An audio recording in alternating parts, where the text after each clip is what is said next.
ಜೊತೆಗೆ ವಚನ ಕುಮಾರಸ್ವಾಮಿ, ಅವರ ಹೆಸರೇ ವಚನ.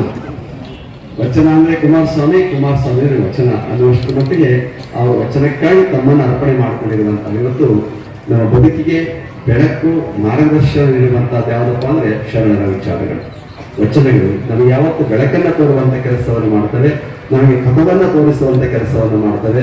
ಆ ವಚನಗಳ ಒಂದೊಂದೇ ವಚನ ಇರ್ಬೋದು, ನಮ್ಮ ಬದುಕಿಗೆ ಅಳವಡಿಸಿಕೊಂಡ್ರೆ ನಮ್ಮ ಬದುಕು ಅದು ಸುಂದರವಾಗ್ತದೆ, ಸಾರ್ಥಕವಾಗ್ತದೆ. ಅಂತಹ ಒಂದು ಹಿನ್ನೆಲೆಯಲ್ಲಿ ವಚನ ಕುಮಾರಸ್ವಾಮಿ ಶಿಕ್ಷಕರಾಗಿ, ವೃತ್ತಿಯಿಂದ ಶಿಕ್ಷಕರಾಗಿ, ಪ್ರವೃತ್ತಿಯಿಂದ ಶರಣ ಸಾಹಿತ್ಯಕ್ಕೆ ತಮ್ಮನ್ನು ತಾವು ಅರ್ಪಣೆ ಮಾಡಿಕೊಳ್ಳುವಂತ ಅವ್ರ ಮನೆಯವರು ಇದ್ದಾರೆ, ಕುಟುಂಬ ಅವರು ಪತ್ನಿಯವರು, ಅವರು ಕೂಡ ಇವತ್ತು ಇಂಜಿನಿಯರ್ ಇರಬೇಕು ಅಂತ ಕಾಣಿಸ್ತದೆ.